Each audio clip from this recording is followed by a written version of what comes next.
Today we talk about sperm donors and how they can help you on your journey to parenthood.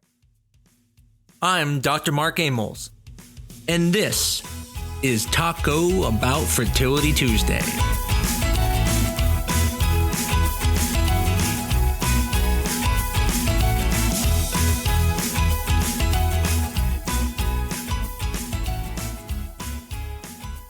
Last week, we talked about using donor eggs and how they can help build your family. In this episode, we're going to be really focusing now on donor sperm. And just like donor eggs, there's going to be some similarities, such as the things of fresh and frozen and what's the process of doing it. But there are differences, and today we're going to talk about them. So let's first talk about what is donor sperm. Donor sperm means that someone is giving you their sperm to be able to use for reproductive purposes. Now, that donor can be anonymous. It can be known, very similar to egg donors. But the main thing is they are donating the sperm to you. So logically, the first question would be why would someone even need to use a sperm donor? One of the most common things that you may come up with is if someone has bad sperm. So, for example, there are men who have very severe male factors, sometimes even no sperm. And in those situations, nothing they do can fix that.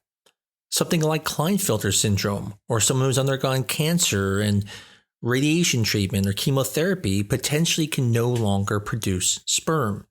And we call that azoospermia, meaning no sperm. And in that situation, there really is no other way to be able to have a child using their own DNA. And so what they will do is they will use donor sperm, and then they can put that with their wife's eggs or partner's eggs, and they can then have a child. Now, sometimes there's no sperm because there is no partner with a sperm. So for example, if you're in a same-sex couple and you're females, you don't have sperm. And so in that situation, you need donor sperm to be able to have a child together.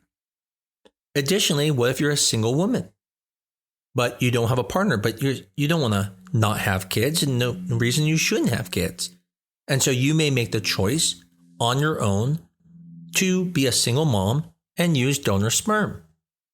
But even when there is a male partner involved, there are situations where you may still use donor sperm. So for example, what if there is a genetic disorder and you don't want to pass this along to your child, and it's not the type of genetic disorder that you can actually do IVF and remove that disorder from? You may choose to use donor sperm to prevent the transmission and the inheritance of that disorder. The same can go if you have a transmissible disease. What if you have HIV and you don't want your partner to get that, or you don't want to pass it on to your child? You may then choose to use donor sperm. Now, that was just an example. You can have children with HIV and not pass on to your child and partner, but there are certain other diseases that you may want to use it. The other situation that may come up is if you can't afford treatment. Matter of fact, I have a story I want to tell you about where I had a couple in Minnesota, great couple, came to me, and he had very severe sperm. And I told him the only way to get pregnant would be with IVF. And I'll be honest with you, I was stupid. And the reason I say I was stupid is because I didn't even think that they would ever consider using a donor. In my mind, I'm thinking, hey, if I had a kid, I would want it to be like my DNA. Why would I not just do IVF? But I didn't realize that they couldn't afford it.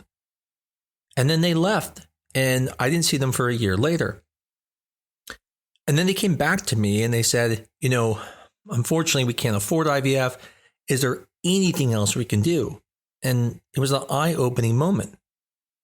I then realized, I can offer them donor sperm. And I said, there's always the option of using a donor, like donor sperm. And the way they reacted, I was expecting to be upset, where it's like, Are you serious? There's another option? Like, we will absolutely do that. And I don't know why, but I was ignorant to the fact that wanting to have a kid was more important. And they didn't care where it came from. They just wanted to have a family. And unfortunately, at that time, I was ignorant to that. And again, I was just in my training, so I wasn't out yet. So that's probably why I was ignorant to that. But I learned that day that I need to make sure everyone knows that's an option, because I made the assumption that everyone would go down the path of IVF, even if the resistance was great. That sometimes people will take the path of least resistance because they just want to have a child, and may even do it for reasons like, for example, I've had men who don't want to come off treatments. So they're on testosterone, or they don't want to undergo the surgery to potentially find out they have sperm. So people will use donor sperm even when there's sperm available, because it's the path of least resistance or for financial reasons.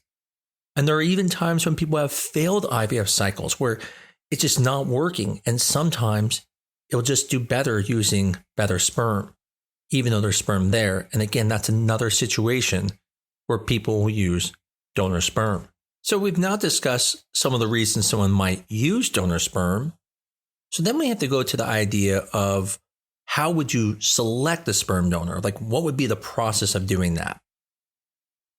So the first step is going to be whether you're using an anonymous donor or a known donor.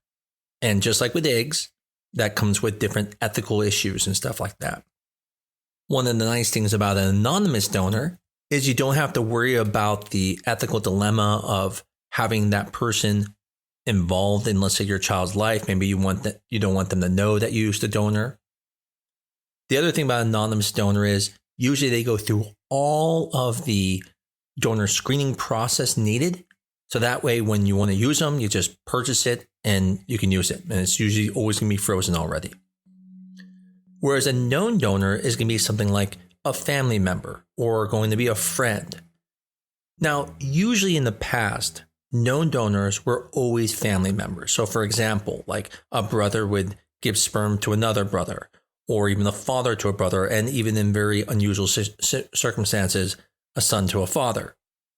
But now we see known donors from just people. And this is very common actually in same-sex couples, that they will sometimes get a known donor sperm and just use it and do home inseminations. And we'll get into that a little bit, whether that is a good thing or not. But there are times they'll use someone who is a known donor, but maybe not a good friend, maybe is a great friend. Or even sometimes in polyamorous relationships, they may use a donor, meaning they're in the relationship together. They'll use the sperm for one of the female partners. Now, I just mentioned that when you're using an anonymous donor, it's already gone through the donor screening process. So for that reason, you know all the sperm is already going to have a lot of the infectious disease testing that needs to occur. The donor has already undergone what we call the psychological evaluation, which we'll go into a little bit more. The donor has sometimes done genetic testing to find if they have any diseases that run in their family, to make sure you guys don't have the same, because if you have a recessive disease like cystic fibrosis and they have it, you have a higher chance of having a child with that. But with a known donor, they weren't planning on giving their sperm out, so they haven't undergone this evaluation. And so for them, they still need to go through this evaluation, which is both a medical evaluation, psychological evaluation, and genetic evaluation. And so there's a process for that, and that's going to add on some costs, and that even might make more time. So basically, you can buy the sperm right away and have it sent and do treatment, or you can have a known donor who has to go through this stuff. And this takes us then to what we call the donor screening process, because if you have, let's say, a friend who wants to donate sperm, there are important parts of it. So for example, like your friend who is married can't just give sperm. They would have the permission from the wife. And then again, psychologically, we'd have to make sure both people are screened and that it can pass that. When it comes to the medical testing, we're basically making sure there's no diseases like HIV, hepatitis B, and syphilis and stuff like that. But in that situation, we need to quarantine the sperm for about 6 months. This means if your friend comes in and gives sperm, they're going to have to keep that sperm frozen now for the next 6 months until they can repeat the test. And that's because if any diseases are going to show up, they're going to show up in that 180-day quarantine period. And so we wait that 180 days to verify that the diseases aren't there. Keep in mind, the FDA sets the regulations And so there are certain testing we need to do. But the American Society of Reproductive Medicine is the one who sets the guidelines for what we should do to help prevent diseases from being transmitted. Now, recently, there has been new recommendations that says it's not unreasonable if you really need to only have a 35-day quarantine option. Now, anyone's going to still recommend 180 days. But because of newer techniques where we use nucleic acid testing, NAT testing, we're able to find some of these infections much earlier and easier because they're highly sensitive. But we were always going to recommend 180-day quarantine versus the 35-day. But there are situations where it's reasonable to do it, where you don't have the time.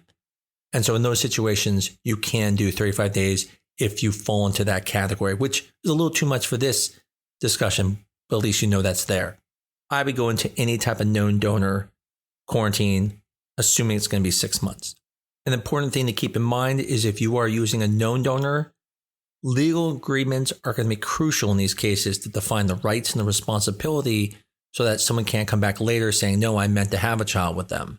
With anonymous donors, those legal agreements are already done. It's anonymous, so you don't have to worry about it because it has already been done. So now you know you're looking for a sperm donor. How do you pick a sperm donor? Well, there are many things.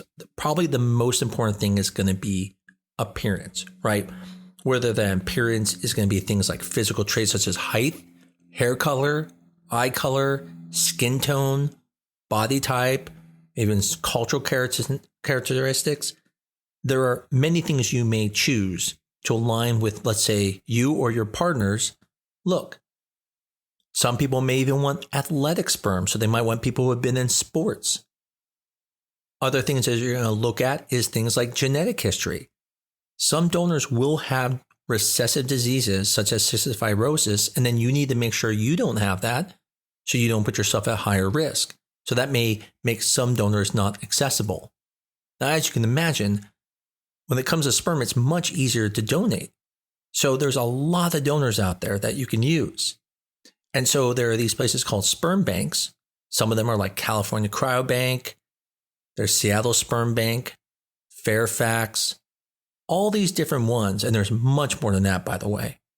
But some of them will actually offer childhood or even adult photos of the donor to help you visualize what your kid may look like. Some even have computer programs that will take your picture and the donor and see if it looks what you think it will be like. Now, again, those are somewhat fun, but keep in mind they're not exact.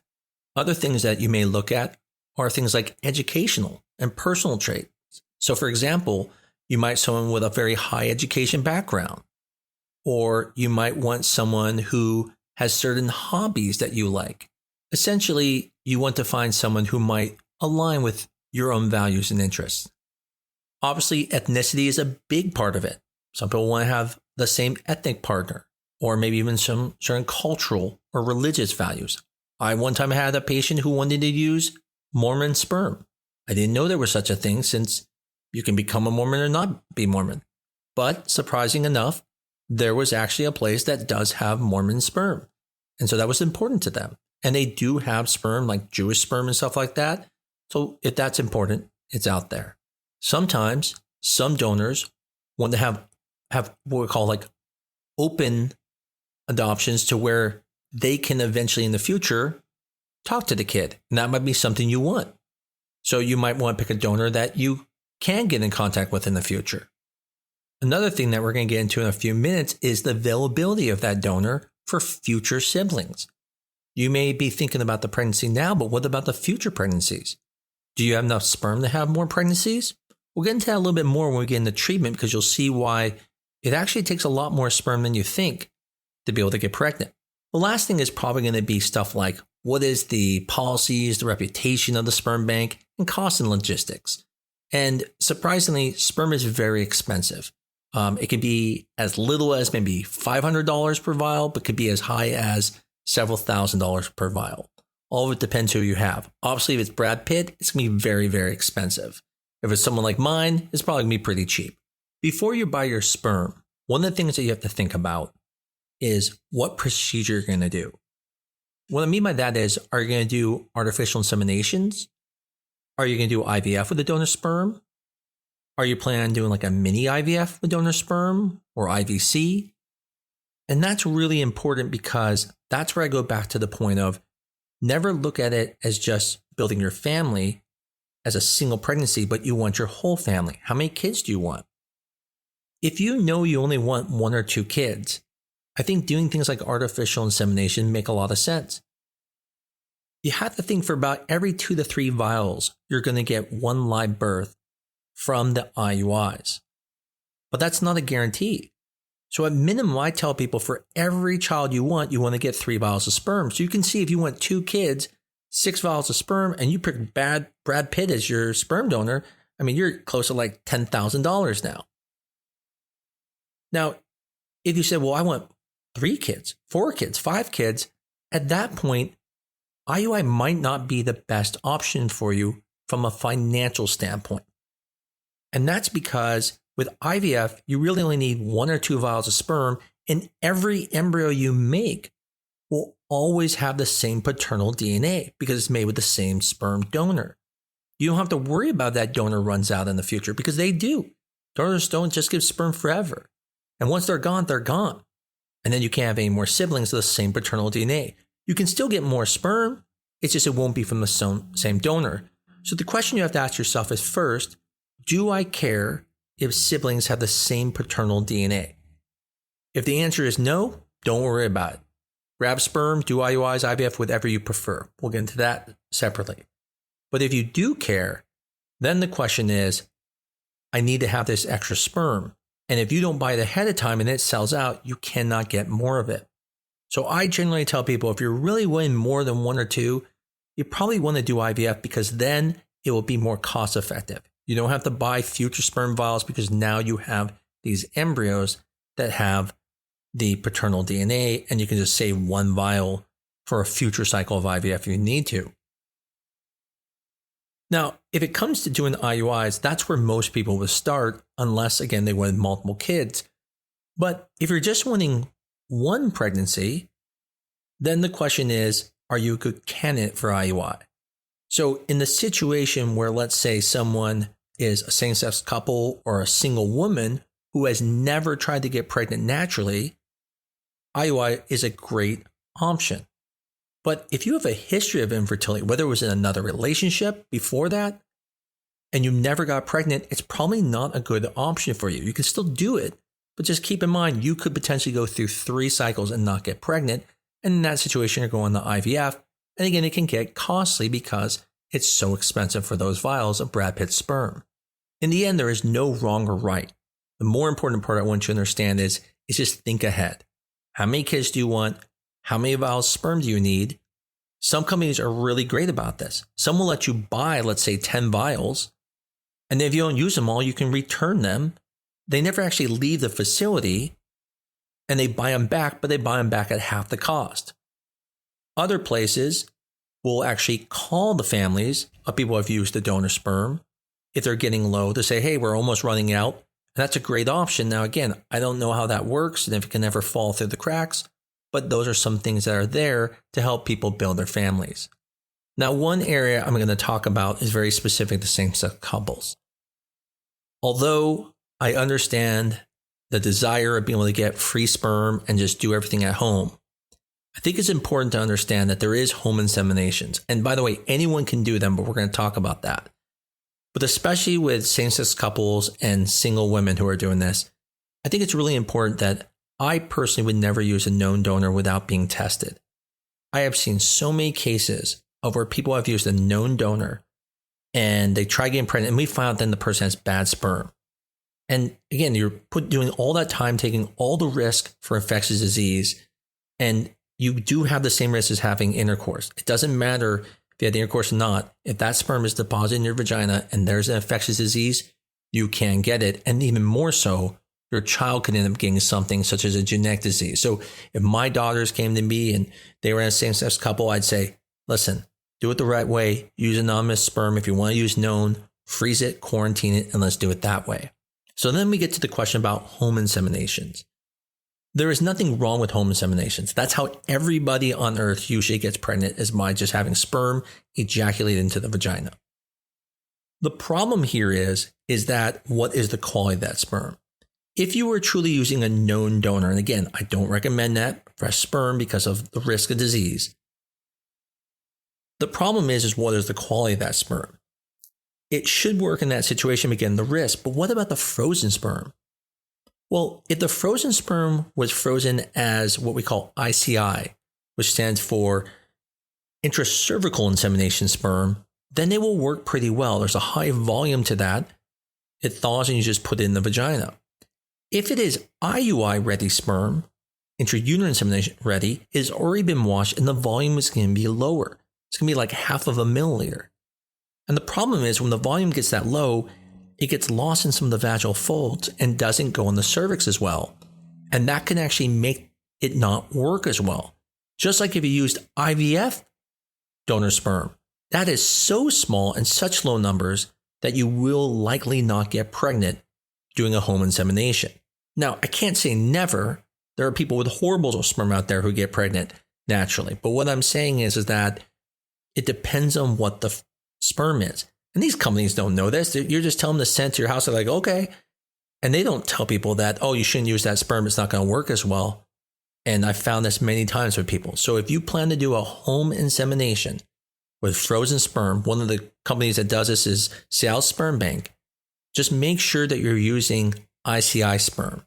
Keep in mind, if you use IUI, the chances go down tremendously. If not, very little people will get pregnant. And IVF, I'll be shocked if anyone gets pregnant. So again, when it comes to those sperm samples and you're doing home inseminations, try to use the ICI. If you're doing the IUIs, which we talked about, you can use IUI sperm or ICI sperm. If you're doing IVF, you can use any of the sperms because IVF can use any of those sperms. But when you're doing things like IUIs, you cannot use IVF sperm. And if you're doing home inseminations, you really need to stick to ICI sperm. I know it's a pretty long podcast so far, but the last part I want to talk about is more of the emotional and ethical considerations. No one wants to use donor sperm if they don't have to. Again, if you're a single woman, again, nothing wrong doing it, but it's probably not the path they want to do. Same-sex couples, again, they're doing it because they need to. But more important is the question when it's for a male partner. There's a feeling of loss. There's a feeling of disappointment that they may have.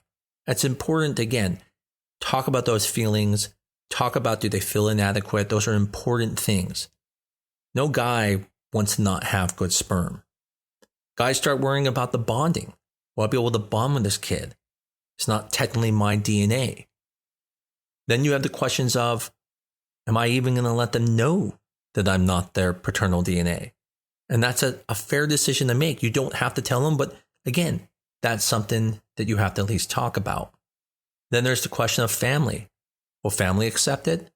Are you going to let them know? Even your own partner might feel bad that you are using donor sperm, but they're using their eggs. And maybe they don't want to now use their eggs and want to use a donor embryo because they feel bad about it. And if you choose to allow the donor to be in the child's life, those are things you have to think about. When it comes to the ethical considerations you have to think about, there's that question again about the anonymity or open identity of the donor. The big thing is, what are you going to tell your child? Are you going to let them know? Again, you don't have to, but have you thought about those things? There is really nothing anonymous anymore. With things like 23andMe, anyone can find out eventually. Other things you have to think about is, especially if like you're in a same-sex couple relationship, is the parental rights. What happens if you get a divorce?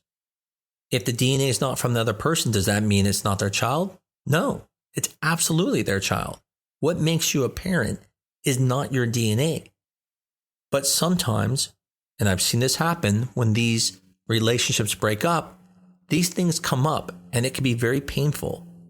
What I would tell you is if you are in a same-sex relationship and you are not married, you are not protected. And so it's very important to make sure either if you're not married to have some type of contract that you can be in that kid's life The same thing would go with a heterosexual couple. If your partner you're not married to and is not your husband, it's really important to make sure that you have some type of contracts and stuff there that shows that that is your child. Because again, legally, that can get very difficult with things like separation and dissolution of the relationship. The other ethical thing to keep in mind is when you're talking about using like known donors is, are they willing to do genetic testing? Are they going to charge you money? Are they going to exploit you? When you can't have a child and you need help, it's easy to be exploited. And so if someone is donating sperm to you, there's nothing wrong compensating them, but it should not be excessive. Again, exploiting you. Just recently, I found out someone was paying someone a lot of money for a known donor, and unfortunately found out they had very bad sperm and knew they didn't have good sperm, but wanted to make money, which is horrible. In the end, donor sperm is a fantastic way to build your family. And just like I talked about in donor eggs, what makes you a parent has nothing to do with the DNA. So you should never be worried about that. But it doesn't mean you're not going to think that.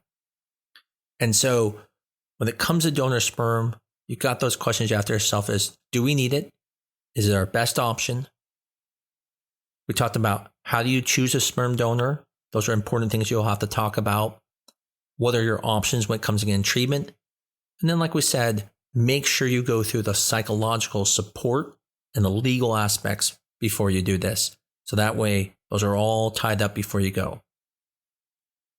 In the end, I don't know who this will help, but it's very interesting stuff. And you might have a friend that someday you may run to and say, oh my God, listen to this podcast. And guess what? I can tell you everything about it. And that's fantastic. Maybe you're a couple like that one I met in Minnesota when I was ignorant and didn't tell them about donor sperm on that first visit. And you're like, hey, that's another option for us since we can't afford to do IVF. Whatever the reason, I hope this episode was helpful to you and maybe helpful to someone else that you may meet in the future. As always, I greatly appreciate everyone who listens to this podcast. Again, hopefully it's educating you that then you can educate someone else. If you like this podcast, tell someone else about it. Give us a 5-star review on your favorite medium, but most of all, keep coming back. I look forward to talking to you guys again next week on Taco Bout Fertility Tuesday.